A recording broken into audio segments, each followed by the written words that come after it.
ஆமாம் சார், நாங்கள் 909 நாட்களாக இன்றோடு தொடர்ந்து நாங்கள் இந்த பரந்தூர் பசுமை விமான திட்டத்தை எதிர்த்து தொடர்ந்து பல்வேறு போராட்டங்களை இங்கு எடுத்துக்கொண்டிருக்கிறோம். பல்வேறு அரசியல் கட்சி தலைவர்கள், அமைப்புகள்லாம் இங்கே வந்து எங்களுக்கு ஆதரவு அளித்திருக்கிறார்கள். அதனுடைய தொடர்ச்சியாக நாளை 910வது நாள் நாளைக்கு வந்து நமது தமிழக வெற்றி கழகத்தினுடைய நிறுவன தலைவர் மதிப்புமிகு விஜய் ஐயா அவர்கள் இங்கே வரதா எங்களுக்கு சொல்லியிருக்காங்க. ஏற்கனவே அவங்க மாநாட்டில் வந்து நம்ம இந்த பரந்தூர் விமான நிலைய திட்டத்தை எதிர்த்து எங்களுக்கு ஆதரவா ஒரு தீர்மானத்தை போட்டாங்க. அதுக்கே நாங்கள் நன்றி சொல்லலான்னு சொல்லிட்டு அவருடைய இடத்துக்கு கேட்டோம். நாங்கள் வந்து நன்றி சொல்லணும் அப்படின்னு. நீங்கள் வர வேணா, நான் களத்துக்கு வரேன், களத்தில் வந்து போராளிகளை, போராட்ட குழுவையும் மக்களையும் விவசாயிகளையும் நான் சந்திக்கணும் அப்படிங்கிறதுல அவர் ரொம்ப விருப்பமாக இருந்தாங்க. அந்த விருப்பத்தின் அடிப்படையில் நாளைக்கு 910வது நாளில் அவர் தளபதி அவர்கள் இங்கே வருகை தரார் ஏகனாபுரம் கிராமத்திற்கு, இந்த அம்பேத்கர் திடலில். அதுக்கான ஏற்பாடுகளை முழுவீச்சில் நடந்து கொண்டிருக்கிறது. இடையில வந்து காவல்துறை இங்கு வந்து இந்த வசதி இருக்காது, மண்டபத்தில் செய்யுங்கன்னாங்க. நாங்கள் என்னன்னா, எங்கள் மண்ணான போராட்டம், மண்ணுக்கான போராட்டம், இந்த மண்ணில் விவசாயிகள் தொடர்ந்து போராடிக்கிட்டு இருக்கோம். எங்களுக்கு ஆதரவு அளிக்கக்கூடிய தலைவர் தளபதி அவர்கள் இங்கே தான் வரணும், எங்களை இங்கே தான் சந்திக்கணும், நாங்கள் தளபதி இங்கே தான் சந்திப்போம்னு சொல்லியிருக்கோம். அது கூர்ந்து இப்போ ஆலோசனை காவல்துறை சார்பாக நடந்துகிட்டு இருக்குன்னு நினைக்கிறோம்.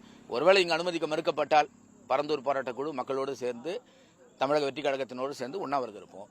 அதுக்கான இடத்தை தேர்வு பண்ணிட்டோம். அனுமதி கொடுப்பாங்கன்னு நம்புறோம். என்னென்ன ஏற்பாடுகள்? அத்தனை ஏற்பாடுகள், அதாவது நிகழ்வுக்கான நல்ல ஒரு அமைதியான முறையில். ஏன்னா அவர் வந்து எங்களை களத்தில் சந்திக்க வராரு ரொம்ப விருப்பத்தோட.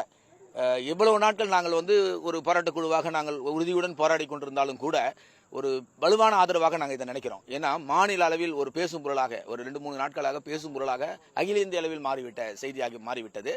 அதனால் இவர் வந்தா இன்னும் எங்களுக்கு ஒரு பின்புலமாக, பக்கபலமாக, நிச்சயமாக இந்த திட்டம் இங்கிருந்து விலகக்கூடிய அளவுக்கு, ஓடக்கூடிய அளவுக்கு எங்கள் வலு சேர்க்கும் என்ற அடிப்படையில் நாங்கள் ரொம்ப மக்கள் எதிர்பார்த்து காத்து கிடக்கிறோம். நாளை அவருடைய வருகையை நாங்கள் காத்து கிடக்கிறோம்.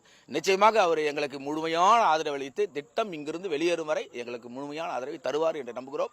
நாளை அதற்கான நிகழ்வு உங்கள் முன் பதிவு செய்யப்படும். இந்த இடம் மட்டுமே நாங்கள் உறுதியோடு நிற்கிறோம். இதுதான் நாங்கள் தேர்வு செய்த இடம். அது காவல்துறை தேர்வு செய்ததா இல்ல வேறு எந்த ஏற்பாடா என்று தெரியவில்லை. ஒரு தனியார் மண்டபம். நாங்கள் அதை விரும்பவில்லை.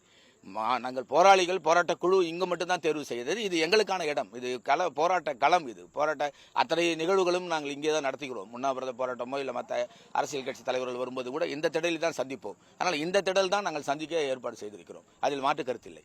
மக்கள் என்ன சொல்றாங்க? பரந்தூர் மக்கள் நாளைக்கு தலைவர் வராரு, எழுச்சியோடு இருக்கிறார்கள், வருகையை காத்து கிடக்கிறார்கள். எப்பொழுது வருவார் தளபதி நமக்கு ஆதரவாக, அந்த அவருடைய பேச்சை கேட்கவும், அவர் ஆதரவு அளிக்கக்கூடிய அந்த ஆதரவை ஏற்றுக்கொள்வதற்காகவும் விவசாய பெருங்குடி மக்கள் விருப்பத்தோடும் எதிர்பார்ப்போடும் ஆவலோடும் காத்து கிடக்கிறார்கள்.